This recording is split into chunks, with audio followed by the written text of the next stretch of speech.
Almost everyone watching this was raised the same way. You do not throw food out. You cook once and you eat twice, the way your mother did, and honestly, it is one of the wiser habits you have kept all these years.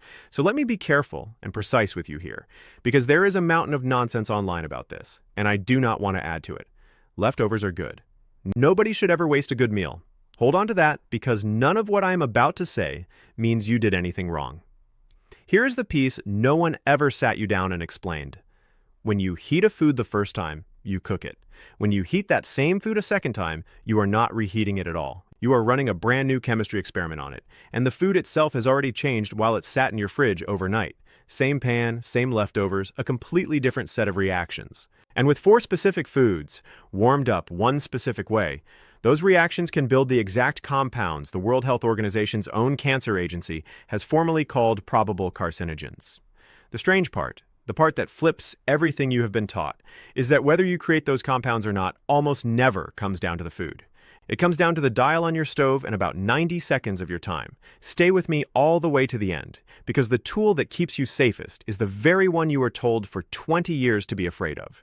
Now, before we go one step further, let me tell you what this is not.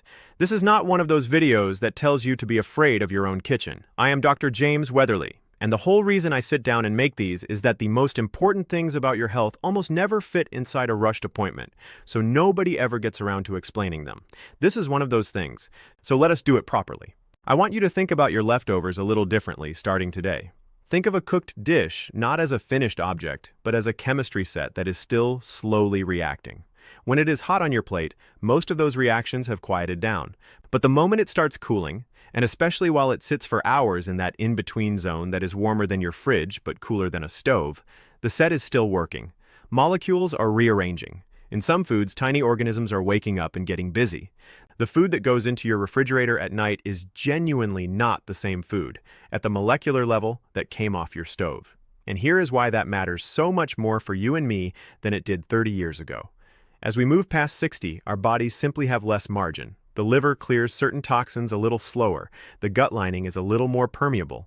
The systems that used to shrug off a small chemical insult now hold on to it a bit longer. So the same plate of twice-heated leftovers that a 25-year-old processes without a thought can land differently in a body that has been doing this faithful work for 7 or 8 decades.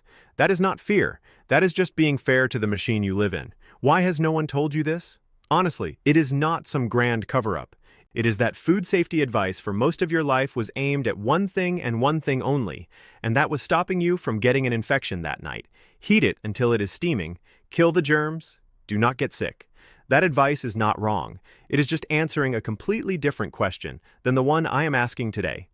The slow chemistry, the compounds that build up quietly over years, none of that shows up as a stomach ache the next morning, so it never made it onto the little card in your head about food safety. It slipped right through the gap. Let me introduce you to someone, because this stops being abstract the moment you meet her. I want to tell you about a woman named Marlene. Marlene spent 31 years running the front office of a busy machine shop outside Grand Rapids, Michigan. The kind of job where you keep 40 things organized at once, and you do not waste a single minute or a single dollar. She is 73 now, and she runs her kitchen the exact same way she ran that office. Every Sunday afternoon, without fail, she cooks. A big pot of something, a tray of roasted vegetables, a pan of rice, maybe a chicken. She portions it all into containers, lines them up in the fridge like little soldiers, and that is the week handled. She does the crossword while the pot simmers. She has a particular blue chair by the window where she takes her coffee and reviews what she cooked. It is a good system. It is a system built out of decency and thrift. And I want to be very clear, there is nothing foolish about it. What brought Marlene to think hard about all this was not her own health, it was her younger brother. He got a diagnosis last spring, a cancer, and it frightened the whole family the way those things do. And Marlene, being who she is, went quiet and started turning a question over and over in her mind. She sat in that blue chair, and she asked herself the question that I think a lot of you have asked in the dark. Have I been doing something to myself and to my family for 40 years without knowing it? All those Sunday batches, all those reheated plates. She started to wonder if her carefulness, her frugality, the very thing she was proud of, had quietly been the problem all along. I am going to tell you what I told her, and it is the most important sentence in this entire video. The answer was no. She had not poisoned her family. The fix was not to throw away her cooking or abandon the habit that has served her so well. The fix was 4 small changes to how she cools and reheats. That is the whole thing. So let us walk through them together, the way I walked through them with her, because understanding the why is what makes them stick. The first food is leafy greens. Spinach, kale, the dark green vegetables you have been told your whole life to eat more of. And you should. Here is the chemistry. Those greens are naturally high in something called nitrate. In the fresh vegetable, nitrate is perfectly harmless, and honestly, it does some good things for your blood vessels. But nitrate has a tendency. When cooked greens sit warm, or sit in the fridge for a few days, or get gently reheated, bacteria and enzymes convert that harmless nitrate into a related compound called nitrite. And nitrite, under heat, in the presence of the proteins in that same food, can go one step further and form a family of compounds called nitrosamines. That is the word I want you to hold on to. Nitrosamines. This is not fringe science. The World Health Organization's Cancer Research Agency has looked hard at nitrate and nitrite consumed under exactly these conditions and classified them as probably carcinogenic to humans. Let that settle for a second. The spinach is good for you. The reheated, days-old, warmed-over spinach is running a different experiment. Now here is where I need you to comment for me, because I genuinely want to know. If you are someone who batch cooks greens on the weekend and warms them up through the week, type the word nitrosamine down below. Not to scare anyone. I just want to see how many of us have been doing this, because I would bet the number is enormous, and none of us knew. So what do you actually do? You do not stop eating greens, and you do not even have to stop cooking them ahead. What Marlene changed was simple. Cooked greens get cooled quickly and eaten cold or at room temperature the second time, tossed into a salad or a grain bowl, not blasted hot again. No second heating means no second reaction. And if she does want them warm, a very gentle brief warming is far better than a long hot one. The compounds need heat and time. Take away the heat and time, and you take away the problem. That is the pattern you are going to see again and again today, so watch for it. Here is the first open question I want to leave hanging, and I promise I will come back to it. If reheating is the trouble, then how you reheat should matter enormously. So which tool is safest? Hold that thought, because the answer surprised even me the first time I really looked at it. The second food is rice, and this one is the one that genuinely worries emergency doctors, so listen closely. When rice is cooked and then left to cool slowly on the counter, something specific happens. Uncooked rice naturally carries the spores of a common bacterium, and those spores survive the boiling. They are tough. As the rice sits in that warm middle zone, those spores wake up, multiply, and release a toxin. Here is the cruel part. That toxin is heat stable, which means when you reheat that rice the next day, even if you get it steaming hot, the heat kills the bacteria, but it does not destroy the toxin they already made. Doctors even have a nickname for the illness this causes. They call it fried rice syndrome, because it so often comes from rice that sat out and then got fried up the next day. And on top of that, when you brown cold rice or any starch at high dry heat in a pan, you form yet another compound called acrylamide, which is also on that probable carcinogen list. I told Marlene the fix, and she actually laughed because it was so easy. The whole danger lives in the slow cooling. So you cool rice fast. You do not leave the pot on the stove to come down to room temperature over 3 hours while you do other things. You spread it out, get it into the fridge within an hour, and when you reheat it gently, and you do not brown it into a crispy, dry mass. Fast down, gentle up. That is rice handled. Let me stop here and remind you why you are still with me. The title of this promised you 4 specific foods you should never reheat twice the wrong way, and the one safe method that changes everything. We have done greens, we have done rice, the meat is coming, the oils are coming, and then I am going to give you that one method, the counterintuitive one, that ties all 4 together. It is worth the wait, I promise you. The third food is meat, and reused cooking oil right alongside it, because they fail the same way.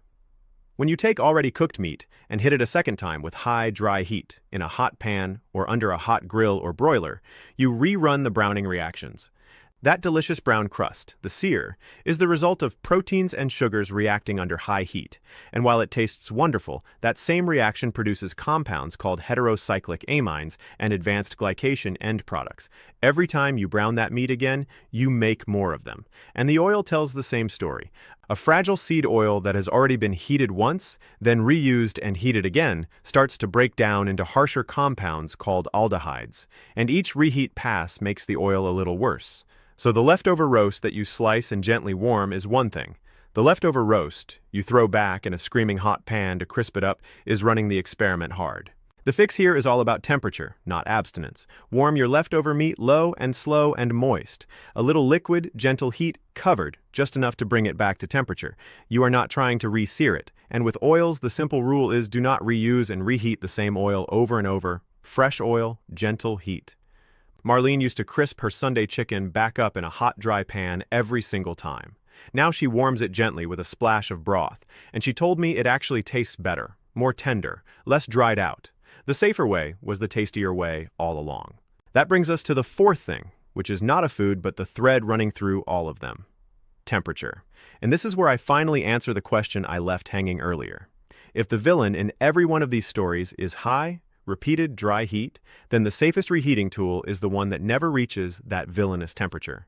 And that tool, the one you were taught for 20 years to be suspicious of, is the microwave. Here is why. And I want you to really understand this rather than just take my word for it.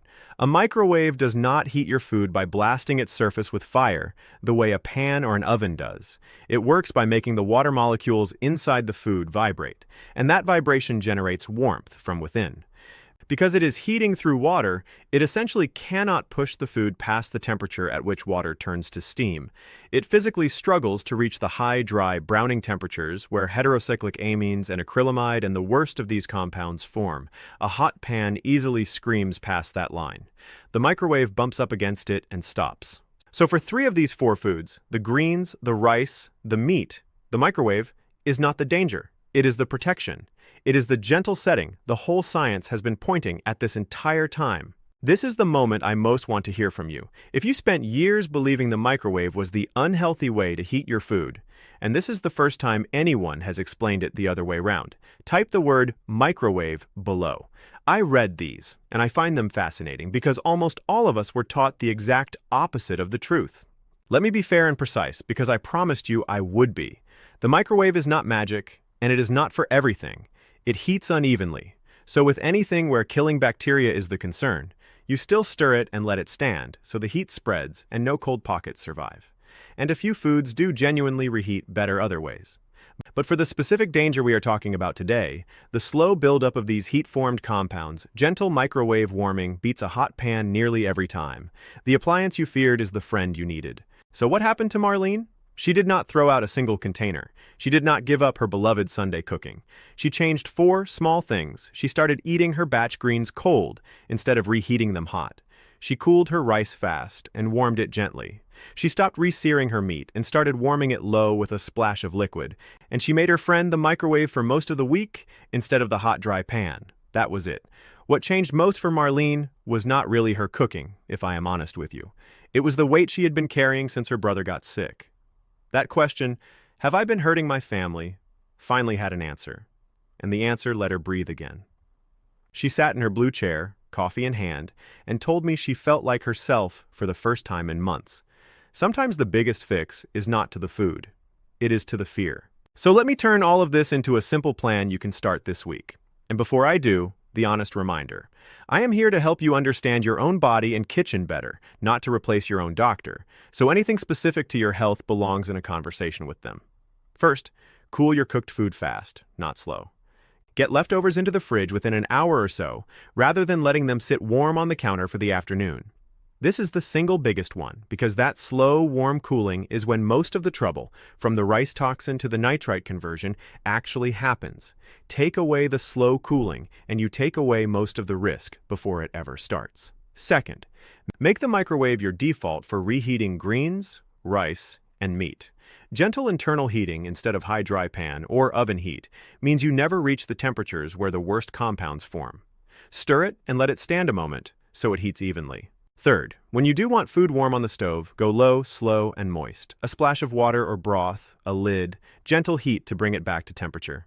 You are warming, not recooking, and definitely not rebrowning. Fourth, eat your batch-cooked leafy greens cold the second time whenever you can. A cold grain bowl, a salad, folded into something. No second heating at all is always safer than even a gentle one.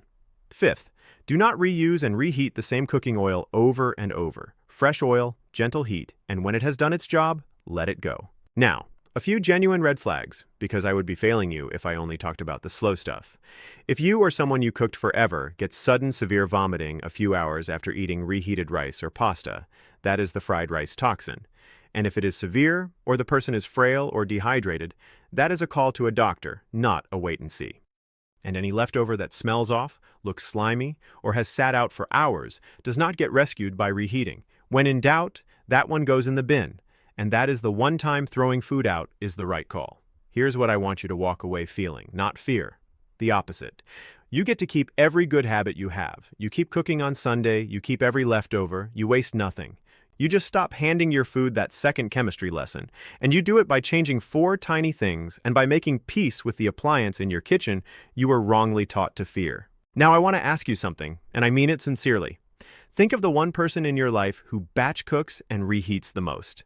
The frugal one, the Sunday cooker, the one who would never in a million years go looking for a video like this, because they are certain they already know how to handle leftovers. That person is exactly who this could help the most, and they will almost certainly never find it on their own. You might be the only way it reaches them, so send it to them. That small share might be the most useful thing you do for someone you love this week. And if this is the kind of explanation you wish someone had given you years ago, the calm version, the honest version, the one that respects your intelligence instead of scaring you, then come along with me and subscribe. That is the whole mission here, taking the things that never fit inside a rushed appointment and giving them the time they deserve, 1 week at a time. Next week, I'm going to tell you about something sitting in almost every kitchen right now. A common habit around how you store your cooking oils and fats that quietly turns them rancid, long before the bottle says they have expired, and how to spot it with nothing but your nose.